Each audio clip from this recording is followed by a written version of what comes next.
بسم اللہ الرحمن الرحیم۔ 2 سال بعد شاہویر کی زندگی جیسے رک سی گئی تھی۔ اس کو آج بھی وہ دن یاد تھا جب وہ یونی میں اس سے ملی تھی اور آتے ہی اس سے ٹکرا گئی تھی۔ وہ جیسے ماضی میں جانے لگا۔ وہ اپنی غلطی سے ہی اس سے ٹکرائی تھی، مگر سارا الزام اس پر دھر کر آئی تھی۔ اور جب شاہویر نے اس سے کہا کہ وہ خوبصورت لڑکوں سے ٹکرانے کے بہانے ڈھونڈتی ہے تو دلاویز کا ہاتھ اٹھا اور شاہویر کے گال پر چھپ گیا۔ اس کے بعد وہ تو چلی گئی، مگر شاہویر نے سوچ لیا تھا کہ وہ اس سے بدلہ ضرور لے گا۔ انفارمیشن نکالنے پر اس کو پتہ چلا کہ یہ تو اس کی اپنی حق حلال کی بیوی ہے، مگر دشمن کی بیٹی ہے۔ پھر اس کے دل میں بدلے کی آگ نے جنم لیا، جس کی بنا پر اس کو اغوا کیا، مگر پھر اپنے ہی ہاتھوں اپنی محبت کو برباد کر دیا۔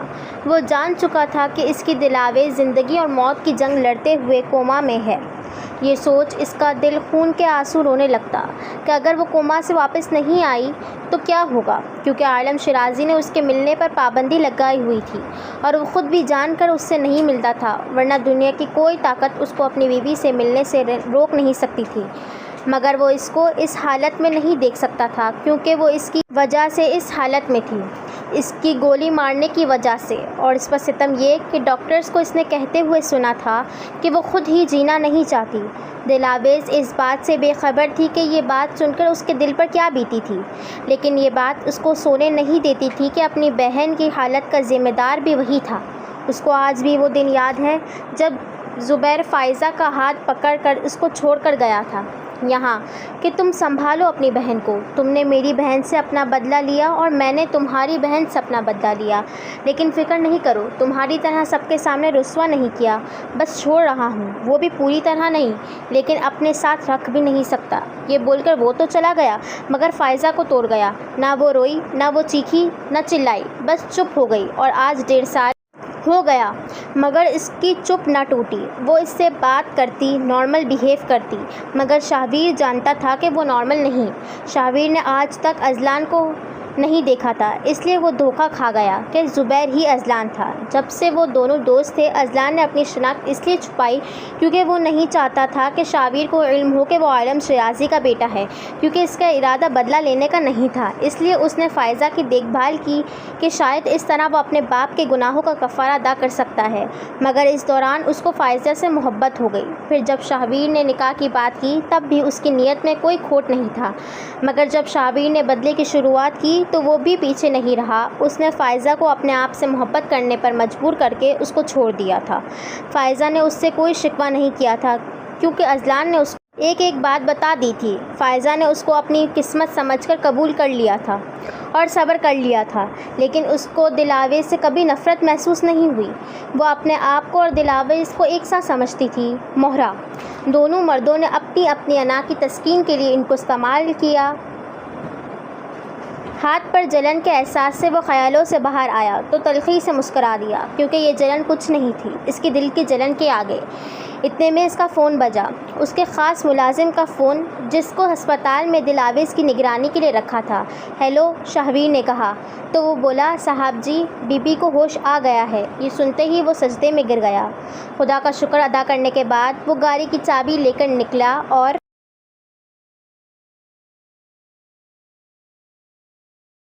بھاگا۔ راستے میں نہ جانے کتنی بار ایکسیڈنٹ ہوتے ہوتے بچا، پر پرواہ کسے تھی۔ ہسپتال کے باہر گاڑی روک کر وہ دلاویز کے روم کی طرف لپکا تو اذلان سے سامنا ہوا۔ دونوں نے ایک دوسرے سے نظریں چرائیں۔ اذلان باہر نکل گیا اور شاہویر روم میں داخل ہوا۔ اذلان چاہتا تو اسے روک سکتا تھا، پر ان 2 سالوں میں وہ اس کی طرف دلاویز کے لیے دیکھ چکا تھا۔ اب وہ چاہتا تھا کہ سب ٹھیک ہو جائے۔ ایسا کوئی دن نہ تھا جب اس نے فائزہ کو یاد نہ کیا ہو۔ وہ اس کو فون کرتا تھا، مگر وہ اس کی فون نہیں اٹھاتی تھی۔ یہ سوچتے ہوئے وہ بینچ پر بیٹھ گیا۔ ان 2 سالوں میں وہ بہت تھک گیا تھا۔ اس کی جان سے پیاری بہن اب کوما سے واپس آئی تھی۔ شاہویر جیسے ہی اندر داخل ہوا، دلاویز آنکھیں کھولے چھت کو گھور رہی تھی۔ ویران آنکھیں، زرد چہرہ۔ جو آنکھیں ہمیشہ چمکتی رہتی تھیں آج وہ بالکل خالی تھی۔ جو چہرہ ہمیشہ تر و تازہ اور شادابی لے رہتا تھا، نہ آج وہ شادابی اس چہرے کا حصہ تھی۔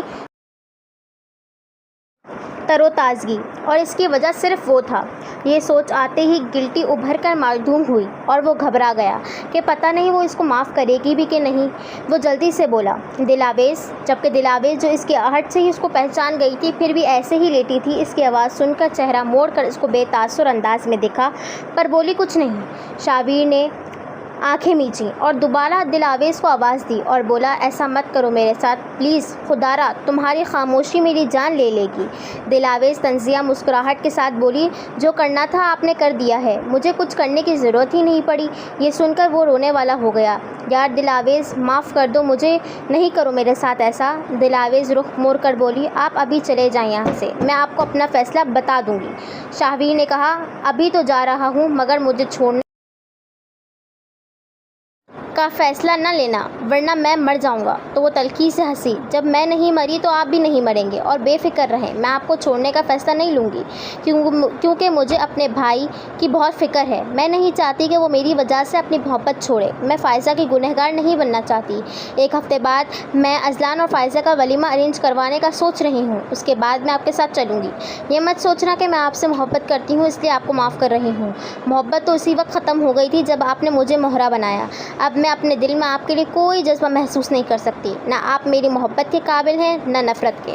وہ خاموش ہوئی مگر شاویر کو ساکت کر چکی تھی۔ شاویر سانس روکے کھڑا تھا۔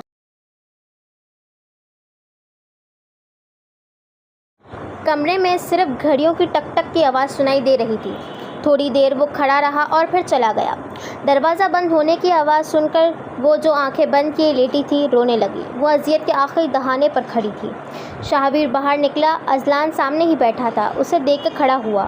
شاویر جو آنسو روکنے میں ہلکان ہو رہا تھا، سامنے اپنے پرانے یار کو دیکھ کر وہ ضد نہ کر سکا اور اس کے گلے لگ کر رونے لگا، جبکہ اذلان یکدم بکھلا گیا لیکن جلد سنبھل کر اس کے گرد بازو حائل کیے۔ آج اپنے یار کو اتنے ٹائم بعد سینے سے لگا کر اس کو سکون آ گیا تھا، مگر اس کو روتا دیکھ وہ پریشان ہوا تھا، مگر وہ کچھ نہیں بولا، صرف اس کے گرد بازو حائل کیے اسے تسلی دینے لگا۔ کافی دیر بعد جب اس کا دل ہلکا ہوا تو وہ شرمندہ ہو گیا کہ کیسے اس کا ضد ٹوٹ گیا۔ وہ پیچھے ہوا اور جانے لگا تو اذلان نے اس کا ہاتھ تھاما اور اس کو بینچ پر بٹھا کر خود اس کے سامنے گھٹنوں کے بل بیٹھا اور اس کے ہاتھ اپنے ہاتھوں میں تھاما اور بولا، تمہیں شرمندہ ہونے کی کوئی ضرورت نہیں ہے۔ مانا کہ ہم الگ ہو گئے ہیں مگر اب بھی ہماری دوستی قائم ہے۔ میں نے تم سے دوستی کسی مقصد کے تحت نہیں کی تھی، وہ تو بس حالات ایسے ہو گئے۔ خیر، میں تمہاری حالت سمجھ سکتا ہوں۔ میں نے جوش میں آ کر فائزہ کو چھوڑ تو دیا تھا مگر مجھے اب تک اس کی شکوہ کرتی نظریں یاد ہیں۔ میں جانتا ہوں کہ بہت مشکل ہے کہ وہ مجھے معاف کرے، لیکن میں اپنی پوری کوشش کروں گا کہ وہ مجھے معاف کر دے۔ اس لیے میں اگلے ہفتے ولیمہ ارینج کر رہا ہوں۔ پلیز تم فائزہ کو لے کر آنا تیار کروا کر، باقی سب میں سنبھال لوں گا، اور تم پریشان مت ہو، دلاویز تمہیں معاف کر دے گی، بہت پیار کرتی ہے تم سے۔ یہ سن کر شاویر پھیکا سا مسکرایا اور بولا، کرتی تھی، خیر تم فکر نہیں کرو، فائزہ آ جائے گی۔ یہ بول کر وہ وہاں سے چلا گیا اور اذلان اسے جاتا ہوا دیکھنے لگا۔ شاویر کے دل میں ابھی تک اس کو لے کر گرفت تھی، اب یہ آہستہ آہستہ ہی جانی تھی، اور یہ بات وہ جانتا تھا۔ علم شیرازی نے بظاہر سب سے معافی مانگ لی تھی اور لندن چلے گئے تھے۔ اذلان نے ان کو اپنے نکاح کا نہیں بتایا تھا، نہ ان کو اپنے ولیمے کے لیے روکا تھا، اور دلاویز کو تو فرق ہی نہیں پڑ رہا تھا کہ وہ یہاں رکے یا نہیں، اس لیے اس نے عالم شیرازی سے بات کرنے کی کوشش ہی نہیں کی۔ یوں عالم شیرازی لندن چلے گئے۔ ایک ہفتے بعد گھر کے ہال میں فائزہ اور اذلان اسٹیج پر بیٹھے ہوئے تھے۔ اذلان تو بہت خوش تھا مگر فائزہ زبردستی مسکراہٹ سجائے بیٹھی تھی۔ اذلان نہیں جانتا تھا کہ فائزہ کو شاویر نے کیسے منایا اور نہ جاننا چاہتا تھا، وہ بس اتنا جانتا تھا کہ آج اس کی محبت مکمل طور پر اس کی ہو گئی ہے۔